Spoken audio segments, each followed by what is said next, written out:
All right, so we are going live, guys. All right.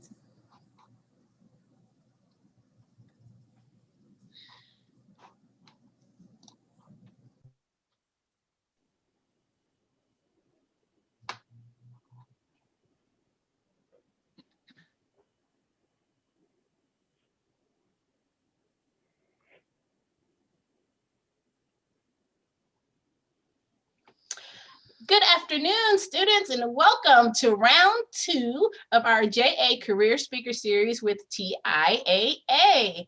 We are excited that you get to hear from 4 employees today about the work that they do with TIAA and about their career paths. So I am going to come over to our speakers today. Thank you guys for being here. Thank you for having us. Thank you. Thank you for having us. Wonderful. Well, I'm going to jump right in and give you guys the opportunity to introduce yourselves to the students, tell them a little bit about what you do at TIAA. So Thomas, we'll start with you since you're holding it down for the guys. Sounds good. Well, my name is Thomas Williams. I'm in the Charlotte metro area here in North Carolina. I represent the National Contact Center here in Charlotte, amongst other locations in Dallas and also in Denver. Part of my job, I have direct contact with our participants, and basically I assist them in different general transactions or inquiries such as their retirement plans, investments, options regarding accessing funds, whether a withdrawal or a loan, or just general aspect of questions about enrolling into their plan if they just started a new employment with their employer. So I'm pretty much one of the front lines in the organizations, and I've been doing so for the past 2.5 years. Fantastic. Thanks, Thomas. We're happy to have you. I'm going to move on over to Miss Antoinette. Hello, everyone. My name is Antoinette Nevels, and I work in the Corporate Communications and Public Relations team at TIAA as a public relations specialist. And my job is a little bit different. So on a lot of the people you talk to and hear from today work specifically with the money. I work on the opposite side. I work in communication. So my role is to write for the company. So I write all types of content from articles, award announcements, help the social media team, anything that has to do with communicating and telling the TIAA story and branding story. That is my job. I work specifically on the external communication side. So my job is to make sure our story is being told to the media. So I write and work with reporters from magazines, newspapers, TV, podcasts, radio stations. So my job is constantly moving. I tell people in my job in PR, while I'm sleeping, someone's emailing me. While I'm eating my lunch, someone's writing about the company and I have to check my email. So it's a very fast-paced, continuous job. But I love it because I love to write. And so it's pretty much what I do at TA. Wonderful. Thank you, Antoinette. Ms. Bonita, I'm going to go down to you. All right. Well, good afternoon, everyone. Hope everyone's doing well. I'm Bonita Holloway. I also am a senior customer advocate. I'm in the Dallas-Fort Worth area. So Thomas and I pretty much do the same thing. I've been with the company about 10 years in the National Contact Center. I help enrollment. So if you have your parents that may work for a not-for-profit, such as a education, university, college, possible high school, or hospital, we are the record keepers. Our lion's share of our customers are not-for-profit. So we help those individuals make sure they're ready for retirement, help them enroll if they're new, just answer questions, field questions, just make them feel good and comfortable and educated actually about what they're invested in. So I really love it. And I'm happy to share with what we do. Fantastic. And last but certainly not least, Ms. Siobhan. Hi, everyone. I'm glad to be here. My name is Siobhan Sanders. I am a Vice President Compliance Officer for our broker-dealer compliance team, specifically working with the Americas. And I'm also CPO for one of our Canadian affiliates also. And basically my job entails making sure that our sales team is doing what they're supposed to do from a regulatory perspective and also from an internal policy perspective. So that falls in line with FINRA and also the SEC. So I'm also not working in the capacity of bringing in money, but I make sure the individuals that are bringing in the money are doing what they're supposed to do, because we don't want any reputational issues for the firm or for that individual. So just making sure people are following the rules and guidelines that they're supposed to be. Fantastic. Well, I want to go ahead and get this out of the way because I know we have some folks on the panel that are from some different states. So let's just talk briefly about football teams. Our students need to know that you are supporting the appropriate team. Is that a thumbs up going on here or what? Do we have we know what the appropriate team is. No comment. I work in PR, so that's what we say. Right. But I'm born and raised from Dallas, actually from South Dallas area. So a lot of these students that I'm talking to today, probably grew up down the street from y'all. So I know all about the Cowboy Nation. So I respect the love. I respect it. Well, I got my hat on for a reason, the 201. That's from New Jersey. So I grew up a Giants fan. So I'm sorry to the Cowboys. We coming back. We coming back strong. Yeah, that's good. It's good to be hopeful, children. Yeah, that's right. Keep hope alive. Keep hope alive. And I'm representing the 312, the 773, the Chicago Bears. So sorry, I gotta stay with my home state, my home city. So sorry. All right. We'll pray for them. Yeah, right. So our attendance has now dropped by 40%. But no, I'm just kidding. Just kidding. So one of the things I want to do is when we talk about TIAA, students don't necessarily know what that means. So Bonita, will you tell us a little bit about like what TIAA means and what is the purpose of the company? What do you guys do overall in general? Sure.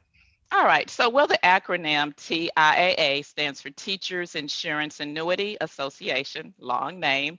Actually, it used to be Teachers Insurance Annuity Association / CREF, CREF. We cut the CREF portion as our public publicity person because probably it was too hard for people to, remember, to say or whatever, but now it's TIAA.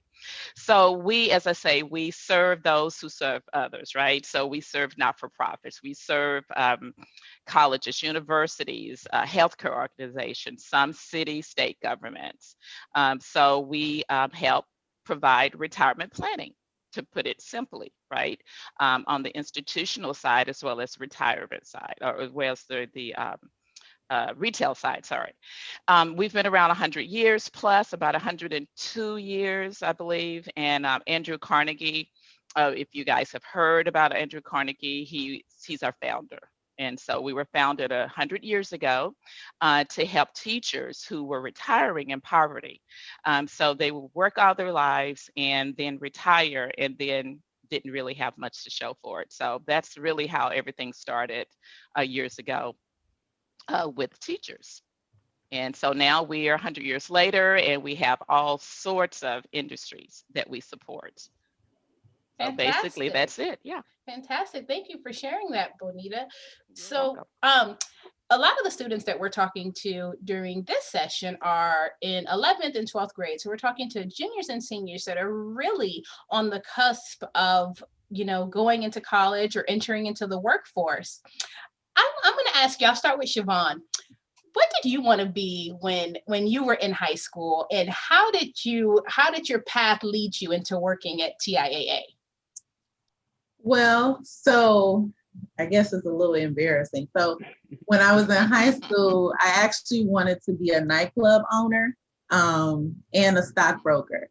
So, and I actually, we had like a class project where we had to, for whatever you wanted to be, you had to go out and interview somebody that was doing it. So actually I did it was a nightclub that was like around the house, and I actually went in and interviewed the owner and all that other good stuff. But yeah, I wanted to be a nightclub owner and a stockbroker. But so basically, with that, as time grows and you learn other things, it kind of morphed into, then I wanted to be an actuarial science. So I did attend the program for that, but then the laziness kicked in, and because you have to take so many tests for that was like, no, I don't want to do that anymore. But then I landed in accounting, and that's what I have my master's degree in. I have a bachelor's in economics and a master's in accounting. And that's where I started off in the accounting department for another financial services firm. And then kind of an opening opened up in compliance. And I said, well, let me give this a try. And I've been doing that ever since. So it's really just kind of things falling into place. And even with compliance, I still had to take a bunch of tests. So I didn't get out of that, so it was just kind of one of those things that I kind of fell into, but I've enjoyed it ever since. But I think the main thing for me is that you may have a mindset that you're going to go into one thing, but other things come into play and you may morph into something else. So you may go to school for one subject, but your job may not necessarily even be what you've learned in school, because a lot of times it's all about experience, what you're exposed to, opportunities that may come forth.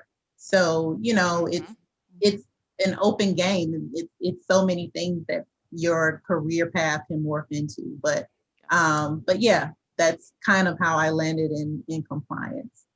Very good. We had a question from a student. Can you explain a little bit more about what compliance means? I think for them, it sounds just like rules and. Oh yeah, that's basically what it is. It's more or less making sure people are doing what they're supposed to do. Because the main thing is that we want to make sure that we are doing everything that's right for our clients, and also making sure that the firm is doing what it's supposed to do also, because if we aren't, then that can mean a lot of things. It can mean reputational risk, losing out on contracts, and also for our clients. We never want to be in a situation where we aren't looking out for their best interest. So basically, yes, that's what compliance is. I get that every day when I call people. They're like, the tone is like, oh, what did I do? And a lot of times it's not even that. It's just, maybe to ask a question or get clarity around something. But that's basically what it is, making sure from a regulatory standpoint, meaning the regulators that we have that are part of our business, just making sure that we're following rules and guidelines.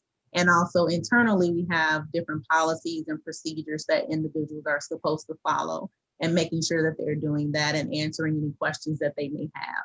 So yeah, it's basically rules. You can think of compliance as someone like the police, but a lot nicer. So I don't know if people at the company would feel a lot nicer, but Siobhan is nice. thank you. It's kind of like with compliance, like auditor and those ones that make I mean, it's just the same, because even when you do something wrong out in the public, you get arrested, you may have to go to court, you may have to go to jail. If we do something wrong, or one of our salespeople, if they do something wrong, they could get a fine, from a regulator. The enterprise can get a fine, and it's a lot of reputational risk. So it's very similar. So, but I'm one of the individuals that's here to try to make sure that doesn't happen. I love that. And for the students, I also kind of want to draw to what Antoinette said earlier. So if something goes wrong and something is out of compliance, that also means on the PR side, there may have to be some creative writing around that. Oh, yes. So I'm going to go to Thomas. Thomas, tell us what you wanted to be when you were in high school, junior, senior in high school, and how did you end up with TIAA? Yeah, definitely. So in high school, I wanted to become a chef. So I enjoy cooking. I enjoy eating, of course, and trying new things. And so I figured, hey, let me see if there's any way to kind of join a club there at the school. And unfortunately, there was nothing available. And so I was like, well, let me see if there's anything else. And so I saw there was a teacher said, hey, do you want to go on a field trip? I'm like, okay, yeah, why not? Let's go. It's for free. So I'm okay with that. Get some time away from school. And so I ended up going to Merrill Lynch in New York City, in the headquarters there. And so I was able to kind of view basically the whole platform of how Merrill Lynch was, of course, before they merged with Bank of America. But I was able to learn a little bit more in the financial world, learn what they do internally, externally, and globally. And from there, they had an opportunity where they would choose one student out of the district where they will be chosen to do an internship with them over the summer. And we just had to do just write a 500-page essay is the reason why we would like to be part of that. So my teacher was like, hey, go for it. You never know what might happen. So I ended up doing it. And lo and behold, I was the only one at the district chosen for that internship. And then that gave me motivation to learn even more about the financial world. And then from there, part of my talents, I played football as well in college. And so I was able to get a scholarship to go play football and also, of course, major in business. And so from there, I wanted to kind of get into the workforce and see, what options are out there for me based on the information and of course experience that I've compiled throughout the time frame. And so I started in the banking world with JP Morgan Chase and kind of learning in that background as far as in the sales role, particularly if you go into a branch, you'll see me. I'll say, hey, can you give me your money? No, I'm just kidding. No, I'll just say, hey, do you want to how can I help you? Do you want to open an account? What can we do for you today? So I was that type of person. So I'm an energetic person. I enjoy talking to people, and I felt like that transitioned to me into TIAA, being able to kind of go into a role, challenge myself, being in the contact center away from clients. So it was a whole new aspect, dynamic workforce for me. But I decided, hey, let's take the challenge. Let's see where it leads me. And so 2.5 years later, I've been in the contact center. I enjoy the conversations. You learn something new every day. I can tell you that much. So you never do the same thing at least 2 or 3 times. So you always do something differently. You learn something different, and just motivating yourself to go into the next step and the next phase in life. And so, I'm a student right now as well. I attend school right now, trying to get another degree. And so with that, you never stop learning is one thing that I would say. Knowledge is power, and so getting to know other things, getting to read, getting to expose yourself, what's out there in the world, will definitely take you far for sure. So definitely, if you have an opportunity to be part of a group in school, learn about, other things that maybe draw interest to you, or even your talents. We all have different talents, and you can use your talents and something, in the workforce in the future. So definitely, strive for that. But other than that, yeah, that's where I'm at today. Great, great. One of the things that you said that I think is so profound for students is that you were afforded an opportunity to be a part of something and you were like, yeah, I guess I can go, nothing else to do. But how important it is to say yes to opportunities, because had you not done that, you may not have, found something that you were interested in and something that played a huge part in your life. So, Exactly. students, that's really important, is saying yes to opportunities. Right. Yeah. Bonita, we're gonna go to you. What did you All want to right. be when you were in high school? And tell us about your path to TIAA. Sure. All right. Well, you're not going to believe it, and probably Antoinette definitely won't believe it, but I wanted to be a scientist. Hmm And the reason is because I had an uncle who was a professor at Prairie View A&M. It's a HBCU, which historically Black college universities, which I'm sure you guys know about. And I grew up with him, and he was a physics teacher, very smart. And so I just grew up around that. And I don't know, I wanted to be a scientist. I thought it was cool. But obviously, I did not end up being a scientist. I went to a UTA, University of Texas at Arlington. I'm a DFW native. I went to school in Fort Worth. I was born in Hillsborough, Texas. My dad taught at Madison High School. Those of you who are at Roosevelt, Duncanville, I think in Pinkston, you probably know Madison. And so he ended up retiring from there. He was one of the principals. So, but anyway, I went to UTA. I majored in business, ended up majoring in marketing, minoring in finance. And my husband of 33 years is an engineer, and we met at UTA. Long story, for another day. But so I majored in marketing, ended up working for TIAA. Years later, I started working for AT&T. So those of you who are familiar with downtown Dallas, there's it used to be SBC, Southwestern Bell. Now it's AT&T. And I was there about 24 years. So I'm gonna give you, yes. So yes, I'm older than what I look. Yes, I am. And so I worked there about 20 years, and they had a buyout package. You don't know anything about that, but let me tell you, in life, things happen, right? So they had a buyout package. So I left, took the money and ran, and ended up with Fidelity Investments. Now, how I ended up there, that's another financial services company, kind of our competitor. But I ended up there because my major was marketing, but my minor was finance. And I loved talking to people, helping them understand their finances. Otherwise, how do you know? You aren't taught that in high school or grade school. So how do you know about money? How do you know where to put your money? Just savings accounts, things like that. So I ended up with Fidelity, worked there 5 years, and then came to TIAA. And I've been here about 10 years in April. Love it. I love talking to people. I love sharing what I know and help people become more educated, because that's not what they do. They're teachers, they're educators, they're doctors, and that's not their forte, right? That's not their wheelhouse, but that is mine. So I share that, and they are just happy and pleased. And so I would say my advice to you guys is, do not, things happen in life, right? You may have stumbles, you may fall, you have setbacks, but a setback is just a comeback for a better opportunity. So you have to look at things that way. So that's me. Love that. Thank you so much.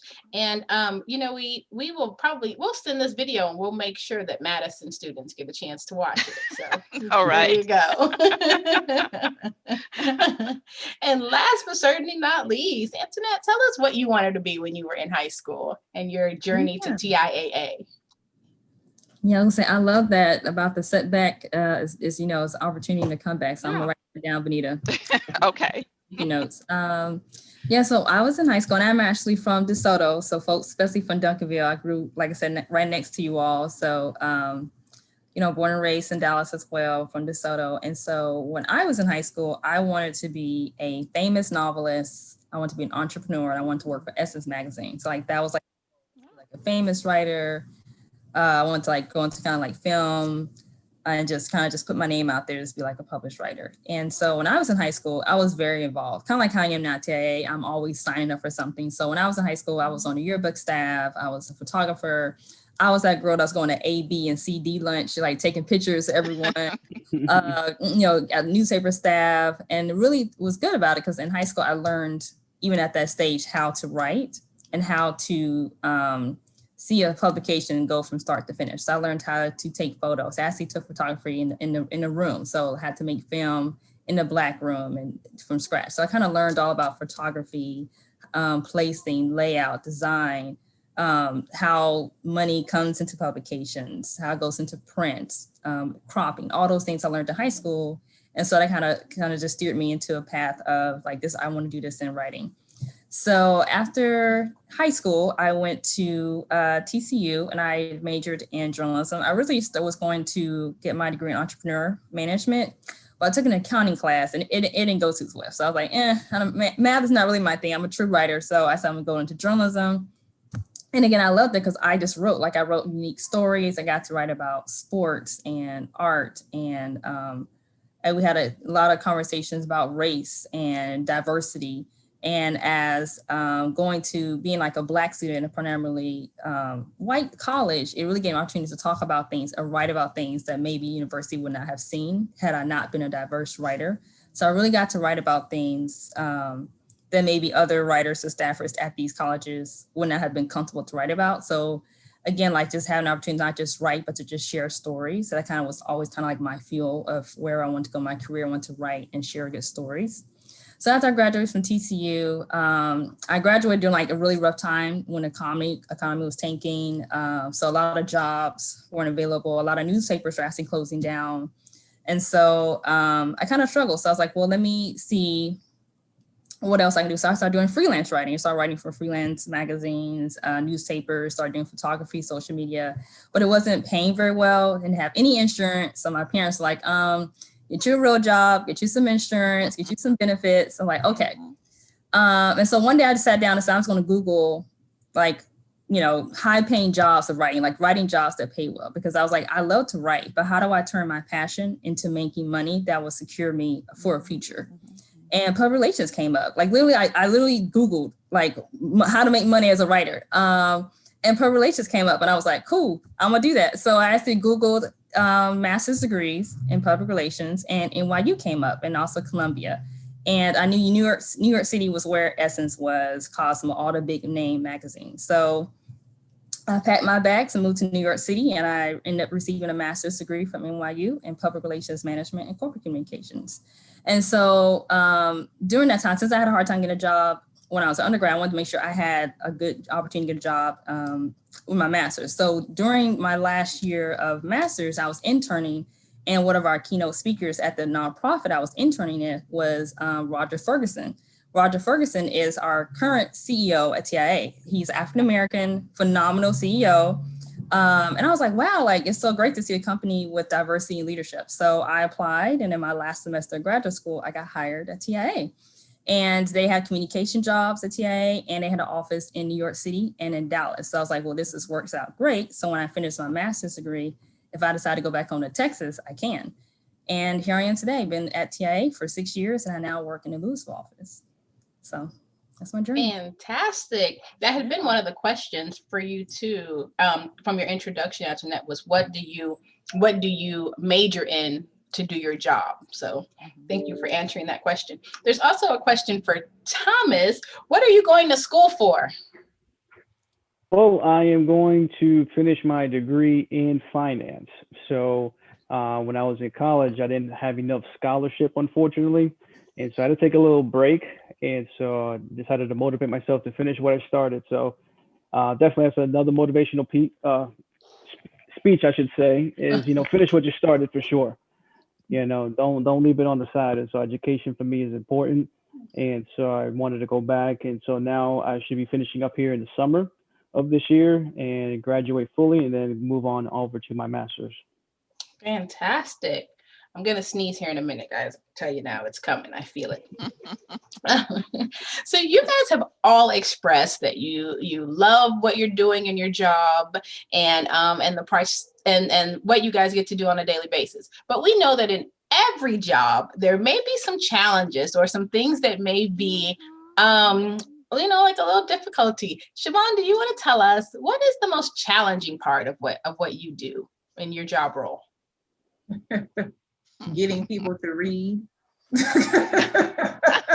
Reading is fundamental. You got 4 thumbs ups. I think those are from teachers.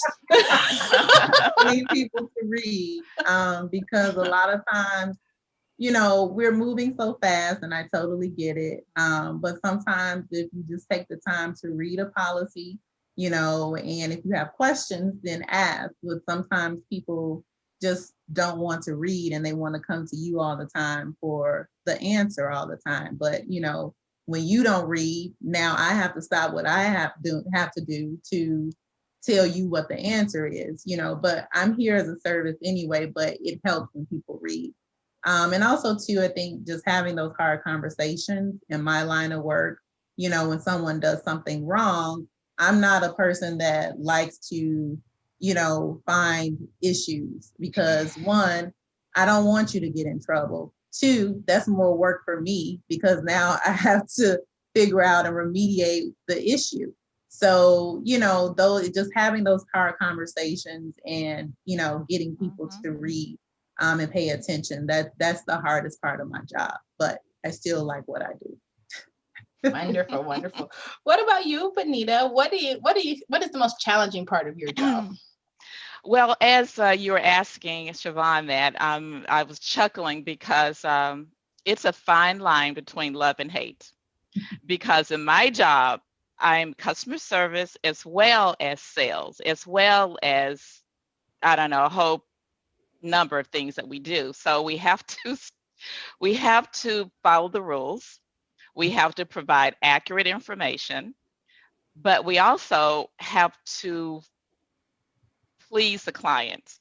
And sometimes that's hard to do. You can't make 100% everyone happy all the time, right?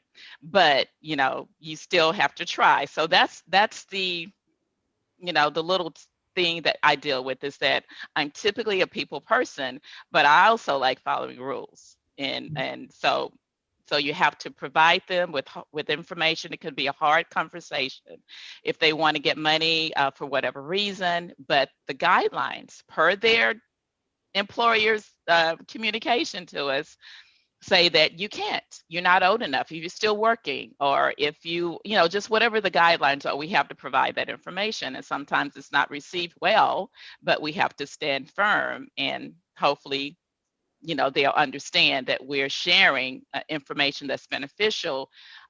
It's better to tell the truth, give you the information up front rather than not being direct. So I'm challenged with that, because I like for them to be happy and, give me a good survey right at the end, but it doesn't always work that way. And you have to be willing to accept that.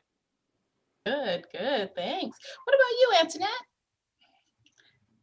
What challenges you? Let me see. I don't know. I guess as communications, you have to deal with, at least in my role, I deal with a lot of different people. So I write for not only the company voice, but also write for executives. So I would say one of the challenges for me is accepting the different perspectives when it comes to writing. So kind of having a journalism background and then going to public relations, they're both writing, but different styles of writing. And so for me, the challenge for me was transitioning from making sure I'm writing the way the company wants me to write, making sure I'm writing in the voice of the company.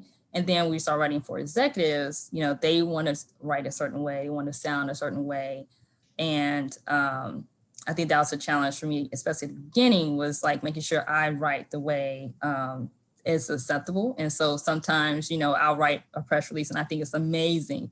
And then my manager was like, "Oh, this is great." They won't send it to the executive, but like, no, they'll just put blood all over it. Just, red ink, not real blood, but, just mark it all up. And I was like, oh, when I first started, but now I know. And over time, I've grown to appreciate it because it's taught me different styles of writing. And so now when I do write a press release and like the executives come back and say it's perfect, it's like, I'm like cheering because now I've learned to write in the voice. So sometimes I think that's a challenge. And also another challenge I say is this fast pace. So there's always something going on in media. Like, we're always on the news, the newspaper is always running. So again, it's a very fast pace. So it's pros and cons to each, but I think that's one of the challenges of the job in media. So it's nonstop. That's good. Thank you. And what about you, Thomas? Last but not least, what challenges you in your position? Well, let me take out my notebook real quick. Finally got a chance to air your grievances. Yeah, I'm even out here. No, I'm just kidding. But to piggyback off of Siobhan and Bonita, being at line of work is, being in compliance, you want to make sure that you adhere to the rules and regulations and information that you're relating to the participants, because at the end of the day, you're dealing with, a live person, with their money that they work hard for. And any one misinformation can, trickle a whole domino effect. And basically, like, Siobhan said, people to read, and because rules, they change often, especially different institutions. They'll do something differently than from another institution. So you assume, they do the same thing. Nope. It's a whole different segment, whole different set of rules.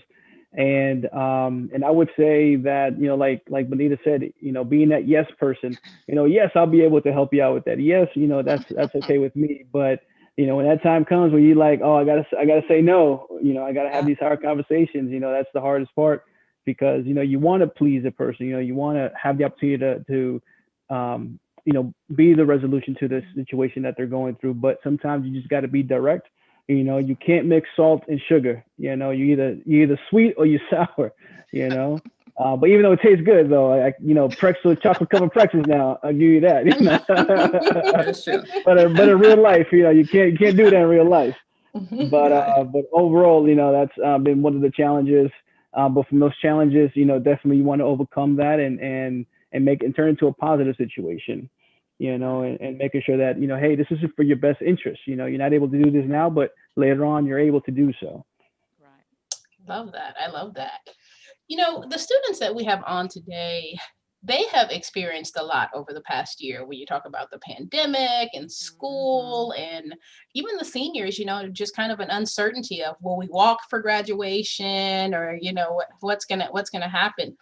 Antoinette, will you talk to us a little bit about how COVID impacted TIAA and some of the ways that you guys pivoted to still be able to serve your clients? Yeah, so TIAA did a wonderful job in just making sure, number one, our employees are safe. So pretty much the company went to a work from home for majority of our company. They want everyone to be safe, so they won't have any type of risk of contact. So all of our employees are now working from home. And what's great about it is that we were able to have the technology to continue to support our clients. We were not able to really have a delay. We were able to still provide, like I said, what Thomas and Benita do, continue to have that conversation with clients, continue to work with them. We were able to keep everything intact. All of our equipment was able to get delivered to employees.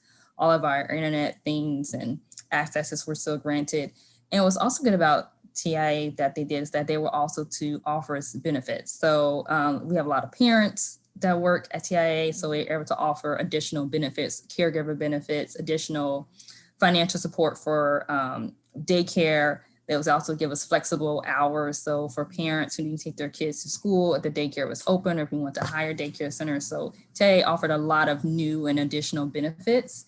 They also offered at-home COVID testing for employees, just a variety of things. We also offer mental health awareness resources and webinars. Every quarter, our executives are talking to us about just not health, but also like how can we as a company stay healthy and strong. And so that's one of the few things that TIA is doing. But I'll also say one of the great things that was during the COVID was also just having a conversation about race.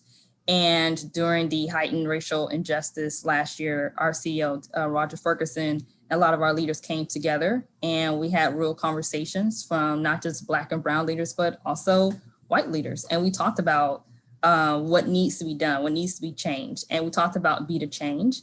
And going through this with COVID allowed a lot of conversations. And I would say that as a company, we really came together to talk about uncomfortable conversations and to keep pushing needle forward and motivate our employees, our clients, and everyone to be more respectful and be more aware of the differences and also the commonalities we have in this country.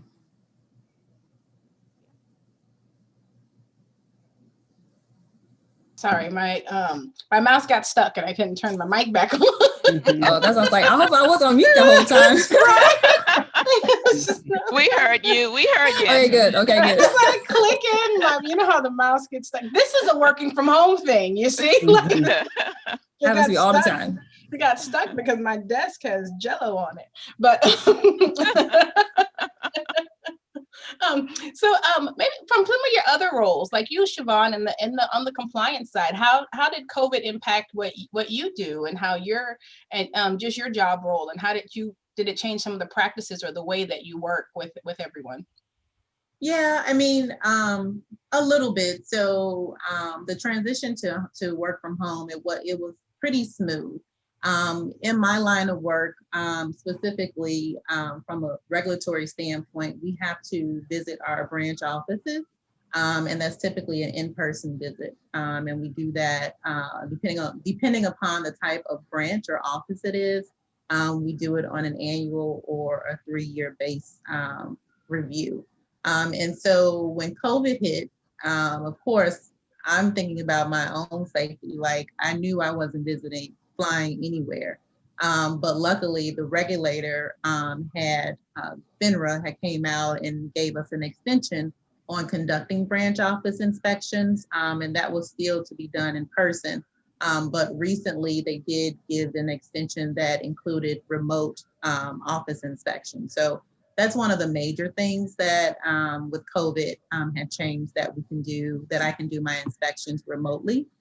Which is great because I am not traveling anywhere or getting on any plane or going into anyone else's home. So that was one of the things. But for the most part, we have our team meetings utilizing Zoom or whatever other app And I deal with a lot of our international colleagues too. But for the most part, it's been a smooth transition. I would have to say, from a personal standpoint with COVID, it's been a little rough. Just having to stay in so much and just trying to make sure that I get out and get some air, and step away from my desk, because that's one of the things with going remote and being at home is that you lose track of time. And sometimes you're like, oh my God, I didn't even have lunch today. Or, I haven't gotten up just to take a breather or just step away from my desk. But to Antoinette's point, that's where TIA has been good, is that they, reminded us, hey, take time for yourself. We don't want you to be working 24/7 or, all, the weekend and, all throughout the day. You need to take time for yourself and have some flexible time. But the transition has been good. I'm not complaining. I'm not in a rush to get back to the office. I'm enjoying working from home, but just trying to maintain that balance of stepping away, taking some time away from my work, from that perspective, and doing my branch office inspections remotely. But it's been a good transition. Yeah, that's great. I also am not looking forward to going back to the office.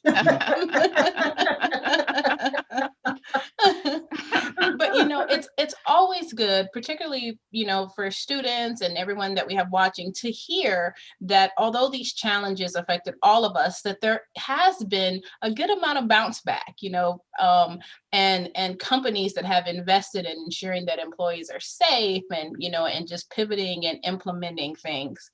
So we are just right at around time. And one of the things that I love to do is to give all of our volunteers the opportunity to just speak wisdom and advice and things that you wish someone would have said to you when you were in 11.5 grade. So Benita, I'm going to start with you and just ask you to just share some words of wisdom with our students today.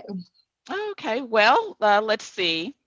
Number one is listen to your heart, your passion.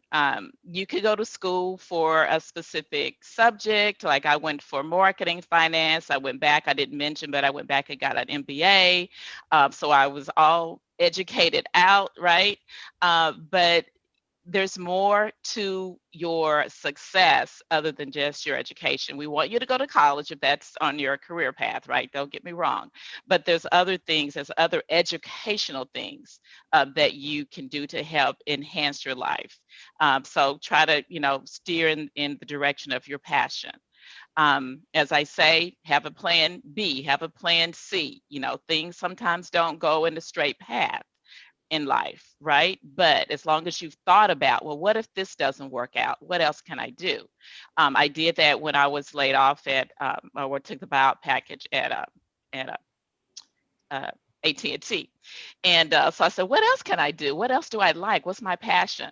So always have that in your back pocket. What else can I do if this doesn't pan out? As my dad always says, there's a mighty poor rat that doesn't have more than one hole to crawl into. You may not get it now, but later in life, you guys are going to get it. So I think our panelists got it. So yeah, just have a plan, have a plan and have a plan A, plan B if things don't work out.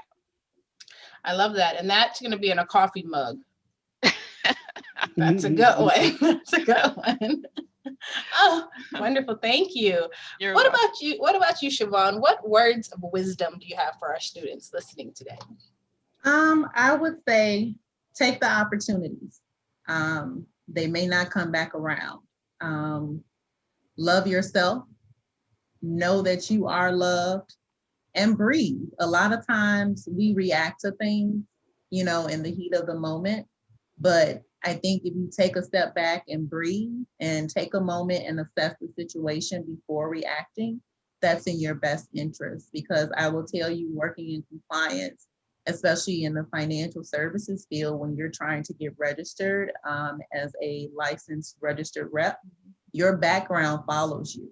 So, you need to make sure that you're doing what you need to do, because that incident that may have happened 10 years ago may come back and bite you in the butt when you're trying to do something else. So, just breathe. Like I don't tell a lot of people this, and I know this is on YouTube, but I actually have breathe tattooed on my, on the inside of my palm here, just to remind me to breathe, because that will stop or help you to reassess the situation. So, and just take time for yourself. Do what you love. Like, I know parents, and I'm not telling you not to listen to your parents, but people may put what they want you to do on you, but you should follow what you truly want to do. Because at the end of the day, you have to really feel that in your heart. To Benita's point, do what you love and feel it in your heart. So I know that's a long-winded answer, but just felt like but good. You definitely had them when you showed the tattoo. You had them. You had them there.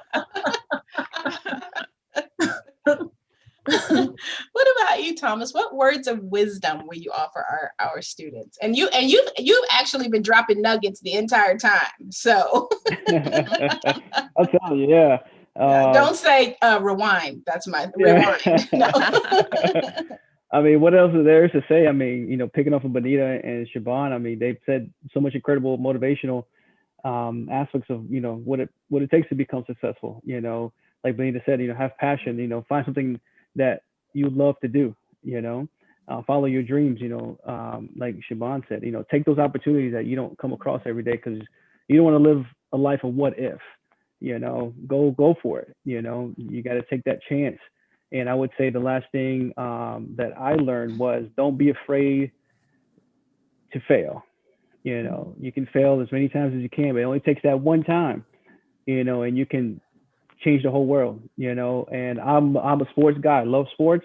And I don't know if you've seen the series about the Chicago Bulls that came out on ESPN. And, when Michael Jordan won that 6th championship, how many times he took that one shot, when practice, he may miss a couple, but when you have that one opportunity to make that shot, it changed the whole world. Everybody knew who Michael Jordan was. He was the best to ever do it, and so, yeah, don't be afraid to fail. The road is still there. But Michael who? Michael Jordan. And last but not least, because I know this is the PR person, so I know that this is the profound Amanda Gorman of the bunch. Oh gosh. Right. No pressure. Please. Oh gosh. Offer the life-changing wisdom to our students. I mean, they've already got so much already from Thomas, Benita, and Siobhan. So I'll add, maybe being a millennial, but my advice is just to chase and grind for your passion. Like, chase it, go for it, hunt it down, and get it. And as Siobhan and others said, like, find something that you enjoy doing, that you can do for 8 hours, Monday through Friday, because it is. Especially when the bills come, it's gonna be a long haul. So find something that you enjoy doing, find something you can make money. That's what I had to do, and go for it. And don't be afraid. It may not be always easy. It may not be the picture. Like, I would never thought I'd be working in financial services, but here I am. I'm doing what I love to do, right? But I'm doing it in a way that's helping people. You get to meet cool people like on this call. I get to volunteer with you all. So a lot of times your passion will lead to other new opportunities and passions. So don't be afraid of that. Be open to it. Another piece of advice, I would say education is important. I would say education comes in a variety of ways. So education not only comes from just going to college, going to school, but it comes from mentors, it comes from sponsorships, it comes from apprentices, internships, reaching out to someone. As Benita said, talking to your uncles and aunts about different careers.